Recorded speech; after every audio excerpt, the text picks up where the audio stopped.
Hello dear students. आज की इस वीडियो में जो हम डिस्कस करेंगे वो डिस्कस करने जा रहे हैं कि हम वेव फंक्शन की मल्टीप्लिसिटिव प्रॉपर्टी को कब यूज करें और एडिटिव प्रॉपर्टी को हम कब यूज करें। तो मल्टीप्लिसिटिव और एडिटिव प्रॉपर्टी में हम क्या देखेंगे कि जो एडिटिव प्रॉपर्टी हम अप्लाई करते हैं उसे तो हम तब अप्लाई करते हैं जब पार्टिकल वन डायमेंशन के केस में ही हो, लेकिन वन डायमेंशनल के केस के अंदर पार्टिकल वेरियस स्टेटों में हो। मीन्स डायमेंशंस तो वन ही हो, लेकिन क्या हो उसके अंदर जो पार्टिकल्स की जो वेरियस स्टेट्स हैं उसके सुपरपोजिशन से उसे इसलिए लिखते हैं कि जैसे सपोज किया हमारे पास में वन डायमेंशनल बॉक्स था। ये सपोज किया मैं एक एग्जांपल ले लेता हूँ 1D बॉक्स का, तो फिर आपको थोड़ा इजी होगा समझाना। इसके अंदर जो पहली स्टेट है उसमें जो वेव फंक्शन होगा वो हमारा साई 1 होगा। दूसरी जो स्टेट होगी उसमें हमने मान लिया वेव फंक्शन साई 2 होगा, और लेटेस्ट से आगे भी हम ले सकते हैं साई 3 ले सकते हैं आगे की स्टेट में। इसको n बराबर 1 ले लेते हैं, इसको n बराबर 2 ले लेते हैं। अब अगर हमसे ये पूछता है कि इसका वेव फंक्शन हमें बताना है और पार्टिकल बॉक्स में है x बराबर 0 से लेके l तक। अब इसमें क्या है कि ये केस 1D का है, वन डायमेंशन का। जब हम इसका वेव फंक्शन लिखेंगे साई, तो उस वेव फंक्शन को साई को लिखेंगे psi equal to C1 psi 1 plus C2 psi 2। तो जो वेव फंक्शन होगा यहाँ पे वो हमारा किस से आया, ये आया हमारा एडिटिव प्रॉपर्टी से। मीन्स अगर पार्टिकल 1D के अंदर ही है और पार्टिकल 1D में वेरियस स्टेटों में जाता है तो वहां पे हम क्या लगाते हैं, एडिटिव प्रॉपर्टी लगाते हैं। यहाँ पे जो ये तुम्हारा C1 और C2 है उससे हमें प्रायिकताएं पता चलती हैं। जैसे हमें क्या पता चलेगा कि अगर इस स्टेट में हमें प्रायिकता चाहिए तो उसे हम P1 से शो करेंगे। इस स्टेट में प्रायिकता हो जाएगी mod C1 square upon mod C1 square plus mod C2 square, और जो हमारी दूसरी स्टेट होगी उसमें पार्टिकल के पाए जाने की प्रायिकता होगी P2 equal to mod C2 square upon mod C1 square plus mod C2 square. तो यहाँ बेसिकली क्या है कि जो हमारे पास प्रायिकता है वो तय हो जाएंगी कि इस स्टेट में जो प्रायिकता है पार्टिकल की ये होगी और इसमें ये होगी। यहाँ पे हम यूज कर रहे हैं बेसिकली एडिटिव प्रॉपर्टी। क्यों? साई 1 और साई 2 के एडिशन से हमें नेट वेव फंक्शन मिल रहा है। अगर हमारे पास तीसरा केस जाता है, तीसरे केस में क्या लेगा कि पार्टिकल को सपोज किया ले जाता है कि n बराबर 3 में भी पार्टिकल है, तो उसके लिए हमें क्या करना होगा, n बराबर 3 स्टेट में वेव फंक्शन लेना होगा, और n बराबर 3 में मान लो वेव फंक्शन हमारा साई 3 हो गया। अब हमें इसका वेव फंक्शन लिखना है, तो इसके केस के अंदर जो हमारा ये तो था केवल जब पार्टिकल कौन कौन सी स्टेटों में था, n बराबर 1 और n बराबर 2 में। अगर हम इसी तरीका से पार्टिकल n बराबर 3 में जाता है तो उसके वेव फंक्शन में एक टर्म और मल्टीप्लाई कर देते हैं, वो हमारी स्टेट हो जाएगी C3 साई 3। और यहाँ पे जो प्रायिकता है उस प्रायिकता की टर्म्स में यहाँ पे एक टर्म ऐड हो जाएगी प्लस मॉड C3 स्क्वायर, और यहाँ पे प्रॉपर्टी में यहाँ अप्लाई हो जाएगी मॉड C3 स्क्वायर, और P3 जो हमारा आ जाएगा वो आ जाएगा हमारा mod C3 square upon mod C1 square plus mod C2 square plus mod C3 square. ये हमारे पास प्रायिकता हो गई। अगर हम P1 plus P2 plus P3 करेंगे तो ये वैल्यू हमारी 1 आ जाएगी। तो ये हमारा फंक्शंस जो है चाहे वो नॉर्मलाइज्ड हो या फंक्शन नॉर्मलाइज्ड ना हो उसके लिए प्रोबेबिलिटी होती है।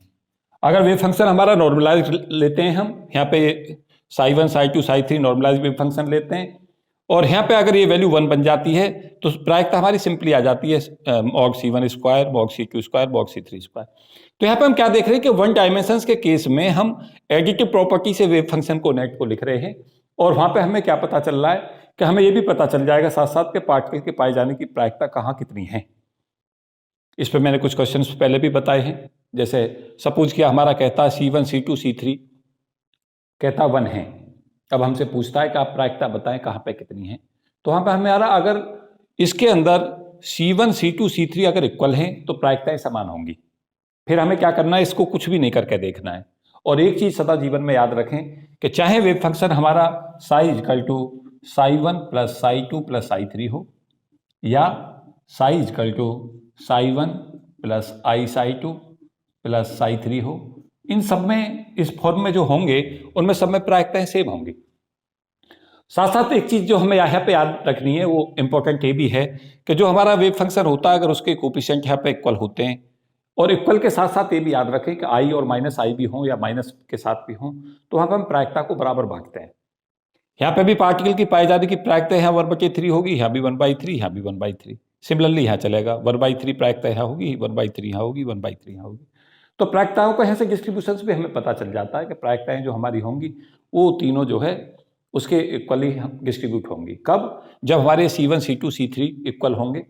और एक चीज मैं साथ साथ बता दूं कि C1 C2 C3 या तो इक्वल हो या उनके साथ में प्लस माइनस साइन कोई सा भी आ रहा हो। जैसे C1 एक केस में बता लेता हूं कि C1 को मैंने 1 ले लिया, C2 को 1 ले लिया, C3 को 1 ले लिया। अगर अब मैं तीनों को -1 भी ले लेता हूं तब भी प्रायिकताएं सेम ही होंगी। अगर मैं यहाँ पे किसी के भी साथ आई लगा देता हूं तब भी प्रायिकताएं सेम होंगी। अगर किसी के भी साथ इनमें से 1 की बजाय आई या -i ले लेता हूं तब भी प्रायिकताएं सेम होंगी। तो यहां से हमें क्या पता चलता है कि लीनियर सुपरपोजिशन या एडिटिव प्रॉपर्टी हम तब अप्लाई करते हैं जब पार्टिकल 1D के अंदर हो, 1 डायमेंशन में हो, लेकिन क्या हो, वेरियस स्टेटों में जाए। यहां पे क्या देख रहे हैं, पार्टिकल इन बॉक्स था, 1D में था, और यहां पे हमने एडिटिव प्रॉपर्टी क्यों यूज कर दी? क्योंकि पार्टिकल वेरियस स्टेटों में जा रहा था। अब आपको ये नहीं पता है कि कौन सी स्टेट में कितने समय रहा, तो वो रहने से जुड़ी हुई होती है प्रोबेबिलिटी। जैसे आपको पता चला कि पार्टिकल के पास आपके पास 60 आवर्स के डाटा हैं और पार्टिकल इन द बॉक्स में पार्टिकल ने अपना समय उन 60 आवर्स में 20 आवर तीनों स्टेटों में गुजारा, 1 में भी, 2 में भी और 3 में भी। और फिर आगे लिख दिया गया कि ये डाटा लार्ज समय तक ऐसे ही रहेंगे। तो क्या होगा, आपकी प्रायिकता 20-20-20 के हिसाब से सीधा आप डिवाइड करके लाएं, 20/60, 20/60, 20/60। प्रायिकता सीधी 1/3, 1/3, 1/3 होगी। बेसिकली प्रायिकता कुछ और नहीं होती। प्रायिकता का मतलब होता है कि पार्टिकल्स, आपने सपोज किया, लिखा कि कहीं पे भी कि प्रायिकता 1 है, इसका मतलब यह है कि प्रायिकता 1 उस स्टेट में इसलिए है क्योंकि पार्टिकल किसी दूसरी स्टेट में नहीं जा रहा है। जैसे हमसे लिख दिया जाए कि साई की वैल्यू हमारी साई C1 psi1 है। अब आपको इसमें कुछ भी नहीं करना है, आप इसमें कहेंगे पार्टिकल केवल एक ही स्टेट में है। तो आप सिंपली अगर एक्सप्रेशंस को देखें तो यहाँ पर आप सिंपली कहेंगे कि पार्टिकल केवल एक ही स्टेट में, तो उसके पाए जाने की प्रायिकता यहाँ इस स्टेट में 100% है। ये नहीं पता क्या है कहाँ वो, x बराबर 0 से लेकर l तक, लेकिन ये पता कि केवल पार्टिकल n बराबर 1 स्टेट में है। अब अगर हम दूसरी एक लेकर चलते हैं, ये तो हमने कह दी फर्स्ट केस ले लिया। सेकंड केस में पता चला पार्टिकल दूसरी स्टेट में भी है, वहां पे वेव फंक्शन उसका C2 psi2 है। अब हम इन दोनों की करस्पॉन्डिंग नेट वेव फंक्शन कैसे लिखें? तो नेट वेव फंक्शंस के लिए हम क्या लिखेंगे, Sai Sai first plus psi second. एक चीज मैं साथ साथ बताना चाहूंगा कि अगर केवल ये ही कहता है केवल इतना ही वेव फंक्शन है, तो फिर इसी स्टेट में प्रायिकता 100% है। अगर केवल वेव फंक्शन कहता है केवल इतना ही है, तो 100% पार्टिकल इसी स्टेट में है। लेकिन अगर इन दोनों के सुपरपोजिशन से कहता है, तब आपका 100% नहीं है। तब आप प्रायिकताओं को ऐसे बांटेंगे, इन दोनों स्टेटों में लेंगे, इस टर्म को नहीं लेंगे। बात नहीं समझ आती है? यहां पे हम क्या यूज कर रहे हैं, additive property of the wave function. यहां पे हमने क्या यूज किया, एडिटिव प्रॉपर्टी। कब यूज की? जब पार्टिकल 1D के अंदर था, लेकिन 1D में उसके पाए जाने की प्रायिकताएं हमें पता करनी थी और पार्टिकल 1D में वेरियस स्टेटों में जा रहा था। याद रखें, इसी क्रम में आगे पहुंच जाओगे। n बराबर 4 में आपने वेव फंक्शन psi4 ले लिया, तो आपका जो वेव फंक्शन हो जाएगा उस स्टेट में, उसे हम लिख दें उस स्टेट में, क्या लिख दें, C4 psi4। और नेट वेव फंक्शन हमारा क्या होगा, साई बराबर C1 psi1 plus C2 psi2 plus C3 psi3 plus C4 psi4। बात आती है समझ में? नहीं आती? अगर उसको में नॉर्मलाइज वेव फंक्शन लिखना है तो हम 1/√C1² plus C2² plus C3² से मल्टीप्लाई कर देंगे। बेसिकली क्या होता है, नॉर्मलाइजेशन का तो मैंने कंसेप्ट तुम्हें समझा दिया। देखो, एक कंसेप्ट कल मैं समझा रहा था कि कई बार हमारे पास वेव फंक्शन होता है। आप क्या करें, उस वेव फंक्शन में सपोज किया, जैसे हमारे पास, मैं कल बता रहा था एक क्वेश्चन, कह रहा था कि साई बराबर हमारा है वेव फंक्शन, सपोज किया इस फॉर्म में लिख दिया कि a sine πx upon l plus b sine 2πx upon l। देखो बच्चों, ध्यान दो मेरी बात पे। आप a की वैल्यू को सिंपली √2/l नहीं ले सकते। आप नहीं ले सकते a की वैल्यू को √2/l, b की वैल्यू को √2/l नहीं ले सकते। आप मुझसे पूछोगे सर क्यों? जैसे ही मैंने √2/l sign πx upon l ले लिया, यहाँ सपोज किया मैं लेता हूं, देखो मैं रिजेक्ट करूंगा और तुम्हें समझाऊंगा क्यों रिजेक्ट करता हूं इसे मैं। a बराबर b बराबर √2/l ले लिया तुमने, क्या सोच के कि वेव फंक्शन जो होता है ना वो हमारा normalize √2/l sine pi x upon L होगा, प्लस यहाँ पे जो वैल्यू ले ली वो भी तुमने लिख दी, √2/l sign 2πx upon L होगा। ध्यान दो मेरी बात को बहुत ध्यान से, ये वेव फंक्शन कहेगा कि पार्टिकल n बराबर 2 में 100% समय पे है। ये कहेगा ये वेव फंक्शन नॉर्मलाइज्ड है, ये वेव फंक्शन आपसे कहेगा कि पार्टिकल n बराबर 1 में 100% टाइम पे है, क्योंकि वेव फंक्शन जो होता है psi x particle in a box में वो होता है √2/l sine n πx upon L. आपने n बराबर 1 लिया तो यहां पहुंच गए और n बराबर 2 लिया तो यहां पहुंचे।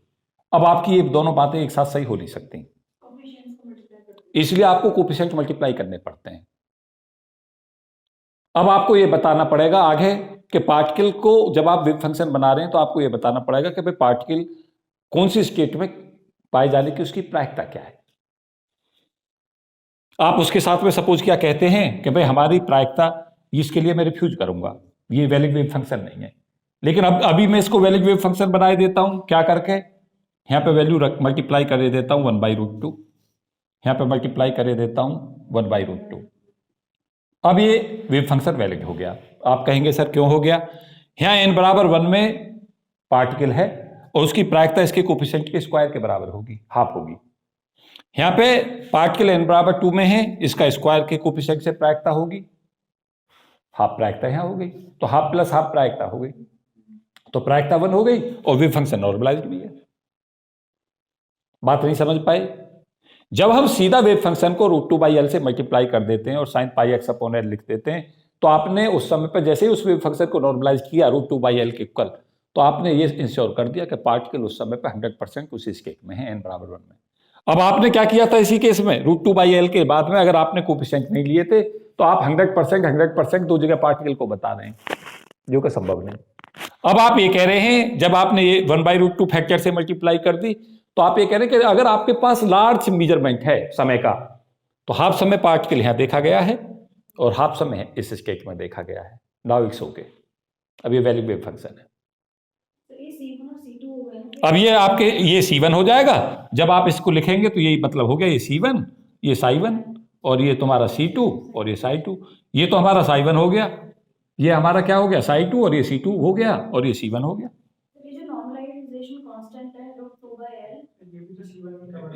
ये C1 में कवर नहीं होता, C1 के आगे जो कोफिशिएंट होता है वो नॉर्मलाइज्ड वेव फंक्शन होना चाहिए। कल मैं आप लोगों को यही बात समझा रहा था कि उसमें कवर नहीं होता, इसलिए क्या होता है √2/l तो हमें लेना ही पड़ेगा, √2/l तो नॉर्मलाइज कर रहे हो उस स्टेट में, लेकिन अगर तुमने √2/l ले लिया और स्टेट लिख दी, तो आप √2/l और स्टेट लिखने के बाद में आपने उसी स्टेट में उसको नॉर्मलाइज कर दिया, अब पार्टिकल दूसरी स्टेटों में नहीं होगा। फिर √2/l के साथ कोफिशिएंट अगर अटैच होते हैं और वेरियस स्टेटों का सुपरपोजिशन लिखते हैं तो हम ऐसा कर सकते हैं जैसा इसमें कर रहे हैं। देखो √2/l ये भी हो गया, अब ये वेव फंक्शन n बराबर 2 में है, ये n बराबर 1 में है, कभी भी पार्टिकल ये नहीं कहेगा कि n बराबर 1 और 2 में मैं नहीं रह सकता, सदा कहेगा। लेकिन अगर आपने 1/√2 और 1/√2 है नहीं लिया, तो यहां पे आपने प्रायिकता को 100% कर दिया, क्योंकि अगर आपने √2/l sign 2πx upon L लिखा है तो इसका मतलब ये कि आपने उसको पूरा का पूरा टाइम किस में मान लिया, n बराबर 2 में। और जब तुम √2/l sign πx upon L लिखते हो तो उसका मतलब होता है कि पार्टिकल कहां पे है ऑल द टाइम, n बराबर 1 में। ये दोनों कोफिशिएंट दोनों जगह पॉसिबिलिटी बना देंगे, कौन कौन से, दिस एंड दिस, ये बना देंगे। अब अगर तुम इस फॉर्म में ले आते हो इसे और आपको पता चला कि C1 और C2 की फाइनाइट वैल्यू तो आ गई, लेकिन Mog C1 square plus Mog C2 square 1 नहीं बना, तो फिर आप उसे 1 बना लें। किस मेथड से, उस मेथड से कि P1 की वैल्यू होती है मॉग C1 स्क्वायर। जैसे पता है क्या किया आपने, यहां 1/√2 नहीं लिया, आपने क्या कर दिया, यहां मैं मान लेता हूं एक एग्जाम्पल के तौर पर कि यहां आपने ले लिया I और यहां ले लिया आपने 2I। अभी नॉर्मलाइज नहीं है, क्यों नहीं है कि ये वेव फंक्शन तो अब C1 की वैल्यू I हो गई और C2 की वैल्यू 2I हो गई। जब आप mod C1 square plus mod C2 square लेके जाएंगे तो आंसर आपका बनेगा 1 + 4 = 5, और प्रायिकता 5 होती नहीं, तो उसको फिर आप नॉर्मलाइज करेंगे। प्रायिकता बताने के लिए क्या करेंगे, C1 की वैल्यू को i ले लेंगे और C2 की वैल्यू को क्या ले लेंगे, 2i। और प्रायिकताएं कैसे लेके जाओगे, P1 लो के चलोगे, mod C1 square means mod this one और i स्क्वायर प्लस, तो ये वैल्यू 1 हो गई है, और 1 + 4 प्रायिकता कितनी हो गई, और जब दूसरी स्टेट में लेके जाओगे तो 2i का mod स्क्वायर अपॉन i का स्क्वायर प्लस 2i का mod स्क्वायर, ये कितनी वैल्यू हो गई, तो P1 + P2 फिर से 1 आ गया। ये तुमने जब नॉर्मलाइज नहीं था नॉर्मलाइज कर दिया। कॉन्क्लूजन सुनो, कॉन्क्लूजन क्या है, कॉन्क्लूजन बेसिकली ये है कि एडिटिव प्रॉपर्टी आप तब अप्लाई करें जब पार्टिकल 1D में हो लेकिन वेरियस स्टेटों में जाता हो, तब आप एडिटिव यूज करें। और एडिटिव प्रॉपर्टी के एप्लीकेशंस क्या है, सुपरपोजिशन प्रिंसिपल लगा हुआ है इसमें।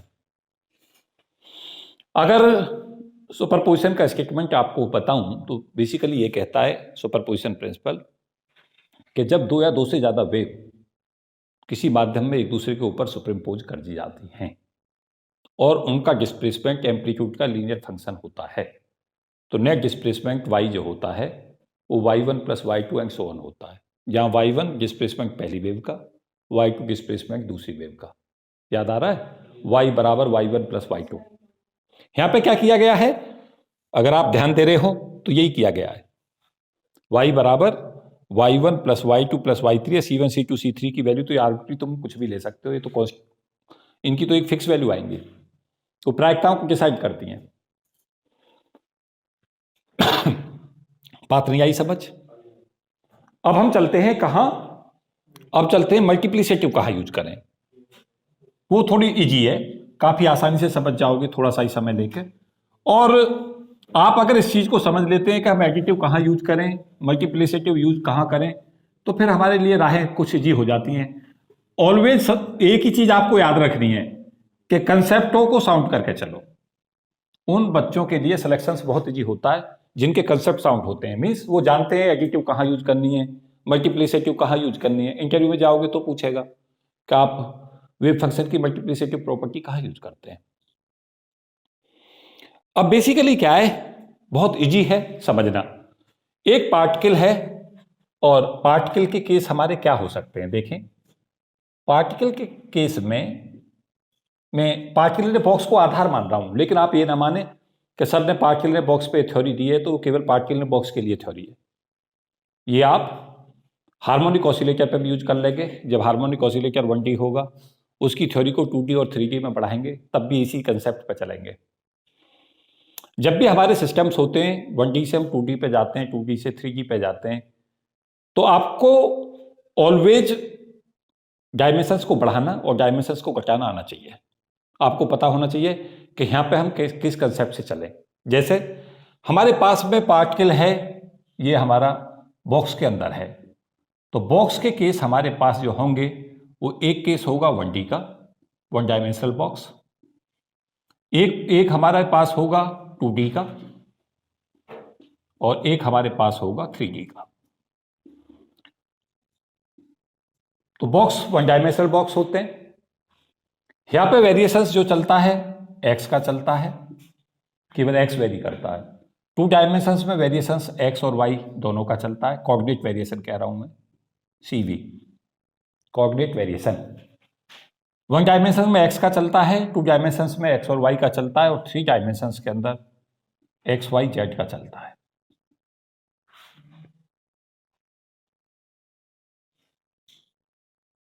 लेकिन साथ साथ ये भी याद रखें, कंफ्यूजन कुछ नहीं होना चाहिए। कोई जरूरी नहीं है पार्टिकल को x = 0 से l के बीच का है, वो क्वेश्चन में y = 0 से y = l भी कह सकता है, उससे चिंता ना करें, पैटर्न सेम रहेगा, कोऑर्डिनेट केवल x को y की जगह ले लेंगे। बात समझे नहीं समझे? लेकिन केवल और केवल वेव फंक्शन एक ही चीज का फंक्शन होगा, या तो x का या y का या z का। अगर वो केवल एक ही फंक्शन है तो मीन्स पार्टिकल 1D में है। साइन उसका सॉल्यूशन है तो निश्चित तौर से पार्टिकल बॉक्स में है। अगर साइन और कॉस दोनों सॉल्यूशन बन रहे हैं तो बॉक्स में है, लेकिन पार्टिकल -L/2 और L/2 उसकी लिमिट है। इतनी बात समझ लें। और ये भी कभी ना भूलें कि जब हमारे साइन और कोसाइन सॉल्यूशन होते हैं तो जो लिमिट हैं वो चेंज हो जाती हैं, -L/2 से L/2 हो जाती हैं। और वेव फंक्शंस में चीज़ें ये भी रहती हैं कि उसमें हमें ये भी पता हो कि साइन सॉल्यूशन इवन वैल्यू के लिए रहता है और कॉस सॉल्यूशन ऑड वैल्यू के लिए रहता है इंटीजर्स में। वेव फंक्शंस जो है उसी शेप के आते हैं, लेकिन उनका शिफ्टिंग हो जाती है। कितनी? -L/2 शेप वही रहती है जो आपने कंक्लूड किया होगा, मैंने होमवर्क में दिया था। अब हमारा काम यहाँ क्या शुरू होता है कि पार्टिकल अगर 1D में था तो आप यहाँ पे एडिटिव प्रॉपर्टी यूज नहीं करेंगे, आप यहाँ एडिटिव प्रॉपर्टी ही यूज करेंगे, आप मल्टीप्लिसिटिव नहीं यूज करेंगे। कब? जब हमारा 1D में है। कैसे एडिटिव यूज करेंगे? ऐसे यूज करेंगे कि साई एक्स जो हम लेंगे हैं वो हमारा होगा C1 psi plus C2 psi plus so on equal to क्या लगा दूं? समेशन i बराबर 1 से n CI साई i। ये हमारा 1D में होगा और यहाँ पे हमें क्या अप्लाई करना होगा? Additive property superposition principle. और इस पर मैं डिस्कशन काफी दे चुका हूं, मेरे लेक्चर की शुरुआत में पूरा डिस्कशन इसी पे चल रहा है। ये हमारे लिए 2 डायमेंशंस में हम क्या करें? 2 डायमेंशंस में ऐसा नहीं ले सकते, क्योंकि यहाँ पे वेव फंक्शंस जो होगा वो बेसिकली 2 चीजों का होगा। एक होगा हमारा psi x y coordinate vary कर रहे हैं तो साई एक्स भी एक्स वेव फंक्शन जो है साई पे भी निर्भर करेगा और वेव फंक्शन वाई पे भी निर्भर करेगा, क्योंकि 2D में आ गए। 2D में आ गए तो कोऑर्डिनेट 2 वेरिएबल हो गए। वो एक अलग चीज है कि वो प्लेन तय करेगा। एक्स वाई प्लेन में है तो x y coordinate, y Z plane में है तो वाई और जेड कोऑर्डिनेट, और अगर जेड एक्स प्लेन है तो जेड और एक्स, लेकिन 2 कोऑर्डिनेट होंगे। 1 डायमेंशंस में जो वेरिएबल होता है वो एक कोऑर्डिनेट होता है एक्स, लेकिन वाई और जेड भी हो सकते हैं, लेकिन एक ही होगा, कोई सा भी हो। जब हम 2D में जाएंगे तो वेरिएबल हमारे 2 होंगे, या तो एक्स वाई होगा या वाई जेड होगा या जेड एक्स होगा, it does not matter. General questions वही आते हैं कि 1 डायमेंशनल बॉक्स में प्रॉब्लम वेव फंक्शन को एक्स लेकर सॉल्व करते हैं जनरल, लेकिन आप ये ना सोचें वाई और जेड पर आ गया तो पैटर्न बदलेगा, कुछ नहीं बदलेगा, ऐसे ही रहेगा, क्योंकि एग्जामिनर का नहीं पता चलता तुम्हें कहाँ कंफ्यूज कर दे, उसमें सोचना नहीं है कुछ भी। फिर हमारा आता है 2 डायमेंशंस में।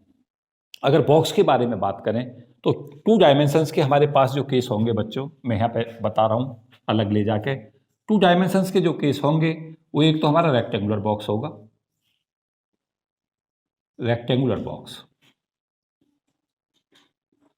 और एक हमारा कौन सा होगा? Square box.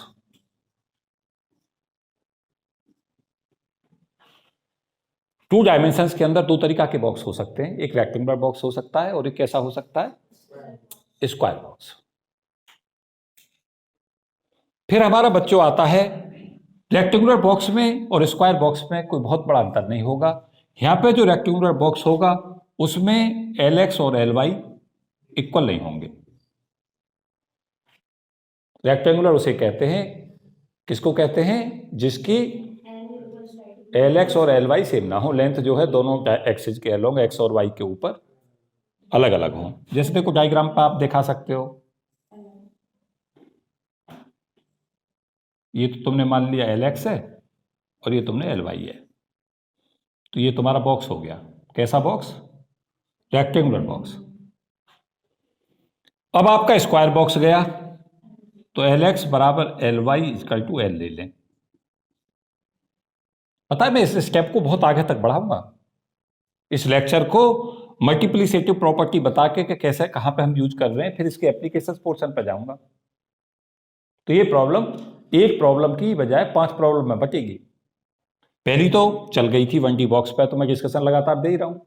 फिर मैं जाऊंगा 2 डायमेंशंस में रेक्टेंगुलर बॉक्स पे, फिर जाऊंगा मैं 2 डायमेंशनल में स्क्वायर बॉक्स पे, और फिर मेरे पास तीसरा कौन सा केस होगा? 3D का। यहां पे वेरिएबल होंगे, वेव फंक्शन बना हुआ होगा, x का भी फंक्शन, y का भी फंक्शन और z का भी फंक्शन।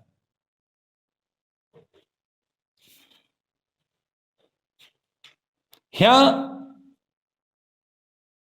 जो हम 2D का केस लेकर चल रहे हैं, वहां पे जो नेट वेव फंक्शन हम लिखेंगे साई नेट वेव फंक्शन, उसको मल्टीप्लिसिटिव प्रॉपर्टी से यूज करेंगे। साई एक्स और साई वाई। आगे मल्टीप्लिसिटिव प्रॉपर्टी मींस हम 1D से अगर 2D में जाना चाहते हैं तो दोनों वेव फंक्शन 1D के, जैसे यहां पे एक फंक्शन तो एक्स एक्सिस के अलोंग होगा, एक वाई एक्सिस के अलोंग होगा। तो आपने क्या किया, एक्स एक्सिस के जो अलोंग है एक वेव फंक्शन तो वो ले लिया, वो तो हमारा साई एक्स हो गया, और एक वाई एक्सिस हो गई, उस वाई एक्सिस के अलोंग वेव फंक्शन क्या हो गया, साई वाई। अब नेट वेव फंक्शन हमें अगर लिखना है तो दोनों को मल्टीप्लाई कर दें। तो जब हम 2D में आते हैं तो क्या करते हैं, 1D और 1D, एक एक्स एक्सिस पे वेव फंक्शन और एक वाई एक्सिस पे वेव फंक्शन, उन दोनों को कैलकुलेट करने के बाद नेट वेव फंक्शन उनके मल्टीप्लिसिटिव प्रॉपर्टी से लेते हैं। यहां ले लिया, यहां पे वेव फंक्शन 3 चीजों का था, यहां पे अगर साई नेट बताना है 3D के अंदर तो साई नेट जो होगा वो हमारा बनेगा साई एक्स, साई वाई और साई जेड।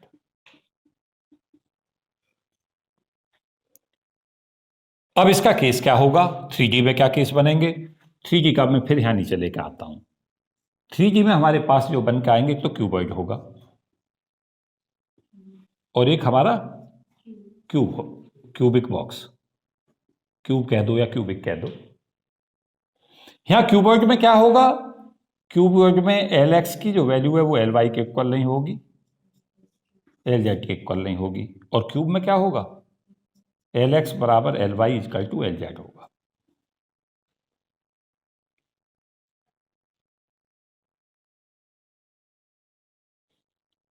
अब हमारा प्रॉब्लम आगे कैसे बढ़ेंगी उसको भी सुन लें।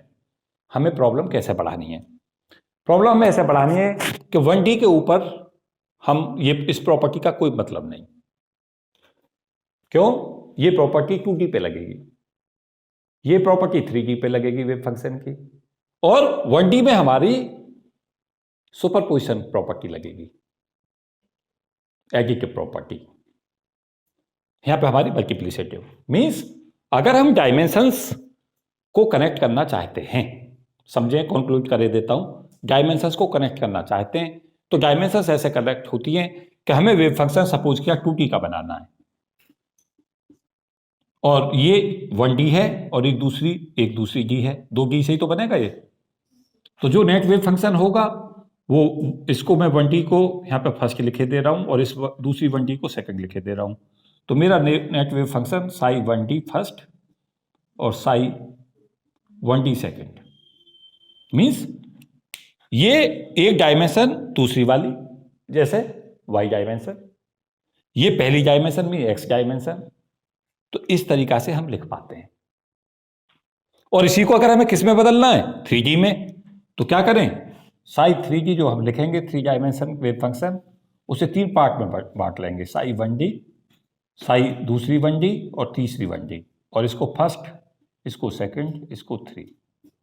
मीन्स ये फंक्शन अगर x का है, ये फंक्शन y का है, ये फंक्शन z का है, तो हमारा नेट वेव फंक्शन किसका बन जाएगा,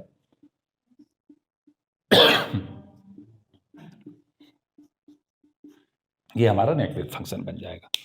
तो इस तरीका से लेकर चलते हैं कि जो हमारे वेव फंक्शन है, जो डायमेंशन में हमें जैसे जितनी डायमेंशंस में जाना पड़ता है, तो हम क्या करते हैं, उन डायमेंशंस के वेव फंक्शन को पहले अलग अलग डायमेंशन में वेव फंक्शन में ले लेते हैं, और फिर नेट वेव फंक्शन बताने के लिए सिस्टम का क्या करते हैं, उनका टोटल जो सुपरपोजिशन है वो ले लेते हैं मल्टीप्लिसिटिव प्रॉपर्टी के साथ। सुपरपोजिशन में एडिटिव सुपरपोजिशन उसको कहते हैं, मल्टीप्लिसिटी सुपरपोजिशन किसे कहते हैं उसको भी सुने।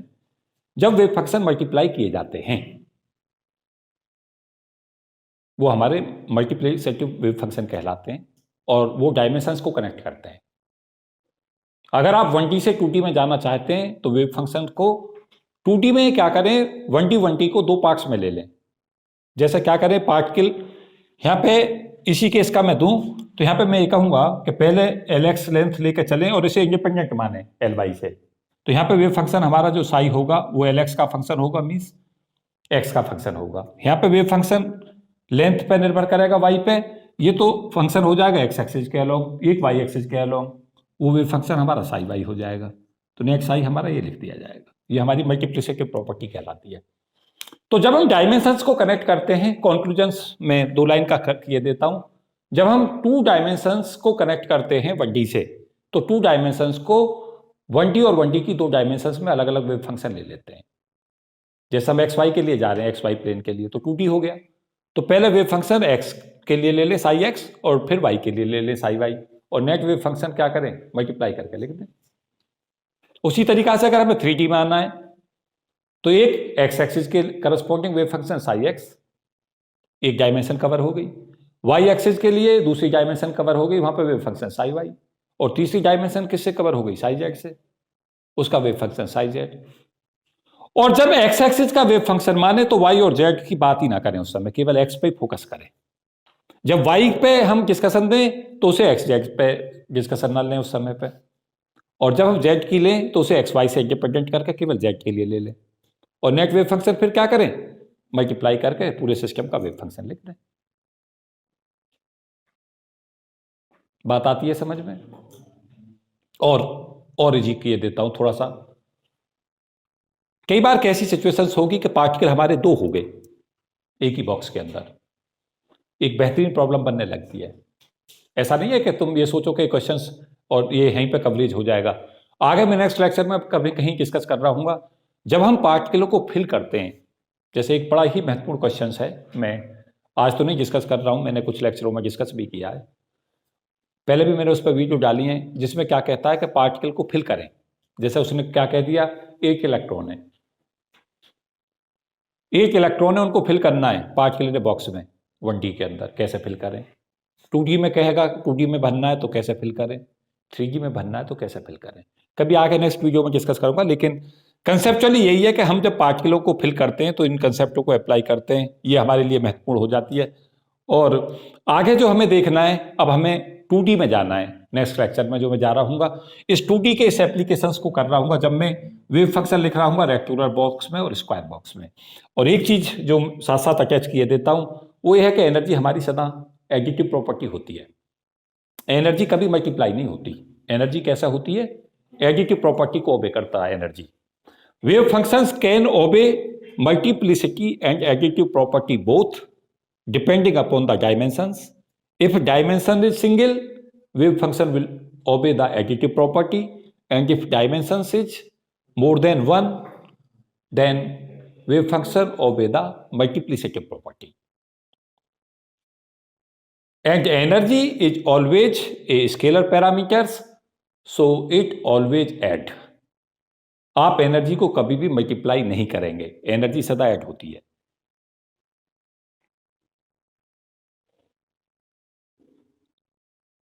इसमें इंपॉर्टेंट चीज ये है कि जब हम एनर्जी लेकर चलेंगे तो एनर्जी जब टोटल निकालें तो एनर्जी अलोंग एक्स डायरेक्शन निकाल लें पार्टिकल की, एनर्जी अलोंग वाई डायरेक्शन निकाल दें, दोनों को ऐड कर दें, टोटल एनर्जी हमें कैलकुलेट हो जाएगी।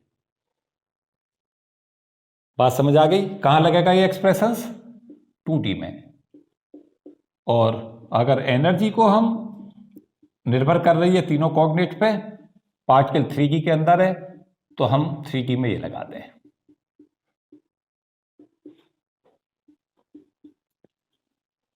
तो मुझे उम्मीद है कि ये वीडियो काफ़ी यूजफुल रहेगी आपको कंसेप्चुअली ग्रो करने में, क्योंकि मेरा प्रयास रहता है कि एक बार मैं कंसेप्चुअली आपको ये बताने का प्रयास करूं कि चीज़ें कैसे डेवलप होती हैं। फिर क्या करूंगा, अब इसका मैं फिर पहले डिस्क्राइब करूंगा कौन सा केस लेकर चलने वाला हूं। मैं दोनों को एक साथ लेकर चलने वाला हूं, रेक्टेंगुलर बॉक्स को भी और स्क्वायर बॉक्स को एक साथ। एक तरफ मेरी जो पूरा डिस्क्रिप्शन आएगा वो दोनों का, एक तरफ रेक्टेंगुलर बॉक्स का, एक तरफ स्क्वायर बॉक्स का। फिर कंपैरेटिवली उस पर क्वेश्चंस भी देखेंगे कि कैसे प्रॉब्लम्स बनाई जाती हैं। तो यहाँ तक जो पूछा गया है, जो मैंने पढ़ाया है, उसमें कुछ पूछना चाहें तो बताएं।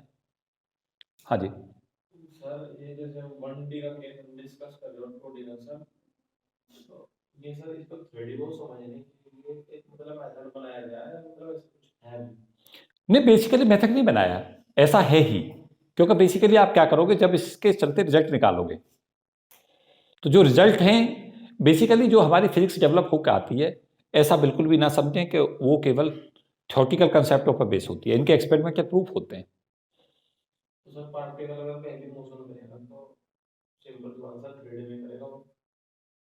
नहीं, 3D को आप कंस्ट्रक्ट कर सकते हैं, ऐसा बिल्कुल नहीं है कि सदा चलेगा तो 3D में ही चलेगा, आप गलत सोच रहे हैं अगर ऐसा सोच रहे हैं तो। आप क्या कर सकते हैं, कोई पार्टिकल 3D में है तो कंस्ट्रेंट लगा के उसे 2D में ला सकते हैं, और 2D में कंस्ट्रेंट ला के उसे 1D में ला सकते हैं, ऐसा बिल्कुल भी नहीं है। तो सर कई बार मैं देखो बता ही देता हूँ, आप ये सोचो कि ऐसा कैसे करें हम सर। एक बहुत छोटा सा एग्जाम्पल मैं उठा ही लेता हूँ। एक खेत है, उस खेत पर क्या किया आपने, खेत की चारों तरफ से बाउंड्री वो करा दी, उसके ऊपर फेंसिंग ऐसी करा दी लोहे की, ठीक।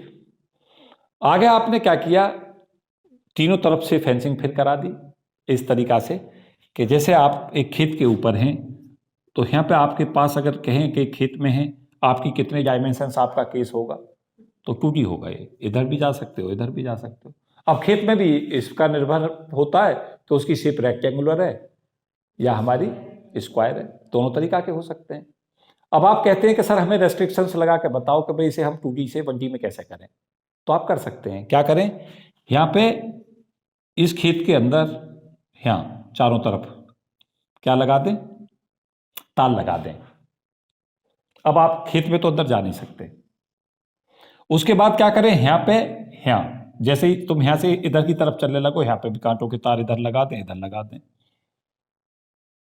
अब क्या होगा, आपसे ये कह दिया जाए कि आपको खेत पे ही चलना है, तो खेत में अंदर आप जा नहीं सकते क्योंकि क्या लगा हुआ है, रेस्ट्रिक्शंस लगी हुई है। यहाँ पे आप खड़े हुए हैं, यहाँ पे फिर रेस्ट्रिक्शंस लगी हुई है, तो आपके पास देखो यहाँ से यहाँ जाने की संभावना है, बस क्या बनोगे, एक लाइन में तो जा सकते हो। तो सर जैसे वो पर बेसिकली क्या होता है, मैं थोड़ा सा बता दूं, इलोबरेट जब तुमने पूछा है तो मैं बता दूं। हम ऑलवेज कंस्ट्रेंट इम्पोज करके फ्रीडम को रेस्ट्रिक्ट करते हैं। देखो हर इंसान और हर दुनिया की चीज वो 3D चाहती है, डिग्री ऑफ फ्रीडम को सब कोई बढ़ाना चाहता है, लेकिन 3D को रेस्ट्रिक्ट करते हैं। हम ये सोचें कि 3D हमारा रेस्ट्रिक्ट कैसा होता है, हम खेतों में ये मान के चल रहे होते हैं कि खेत पूरा का पूरा उसकी जो हाइट है वो नहीं है। कई बार तो खेतों में भी क्या होता है, खेत कहीं से ऊंचा होता है, कहीं से ऊपर को उठता चला जाता है, तो उसे कहे तो तुम रेक्टेंगुलर रहे हो, लेकिन वो रेक्टेंगुलर बनेगा ही नहीं, 3D बन जाएगा वो। तो बेसिकली क्या होता है, जब तुम बिल्कुल प्लेन कर लोगे उसे, तो प्लेन करने के बाद उसे 2D में बदल लोगे। जब तुम उस प्लेन में भी रेस्ट्रिक्शंस इंपोज कर दोगे तो फिर उसे 2D से भी 1D में ले आओगे। तो you can change the dimensions by restrictions, और जो सिस्टम्स हैं उन्हें तुम चेंज कर सकते हो। आप 3D से 2D में और 2D से 1D में आ सकते हैं, लेकिन आप कहें कि 1D बॉक्स को 3D बॉक्स बना दो सर, तो मैं नहीं कर सकता। 3D वाले पार्टिकल पर कंस्ट्रेंट लगा के उसे 2D में बदल सकता हूं, और 2D वाले को कंस्ट्रेंट लगा के 1D में ला सकता हूं। बात समझ रहे हो? जैसे बड़ा कपड़ा होता है, साइज बड़े का आ गया, तो तुम उसे छोटा कर सकते हो। क्या होता है कि कई बार हम क्या करते हैं, क्लोथ खरीद लाते हैं तो जाके उसके सपोज क्या लेंथ बड़ी आ गई, जीन्स खरीद कर लाई तुम, अब तुम्हें लगा कि भाई जीन्स लंबी है, तो जाके क्या करते हो, ऑल्टर करा देते हो। लेकिन अगर जीन्स छोटी थी और तुमसे कह दिया जाए इसे बड़ी कर दो, उसका कोई मेथड नहीं। तो बेसिकली क्या होता है, ये डायमेंशंस को घटाना बढ़ाना, बढ़ा के कम करना आसान है, लेकिन कम का बढ़ाना कई बार तो नेक्स्ट टू इम्पॉसिबल ही है, कर भी नहीं पाओगे। तुमसे कहा जाए 1D बॉक्स है, इसे 3D बना दो, कैसे बनाओगे? 3D वाले को कंस्ट्रेंट लगा के पार्टिकल को वाई और जेड डायरेक्शन में मत जाने दो, आप 1D में पहुंच जाओगे। तो कंस्ट्रेंट्स ऑलवेज 3D को 2D में, 2D को 1D में बदलती हैं। तो इस वीडियो में इतना ही, आगे कुछ और कंसेप्ट के साथ मैं कंटिन्यू डिस्कस करता रहूंगा। टॉपिक इंपॉर्टेंट टॉपिक है, कंसेप्ट ऑफ क्वांटम मैकेनिक्स, ये सभी आपके काम आने वाले हैं आगे। Thank you and best wishes for all of you. जय हिंद।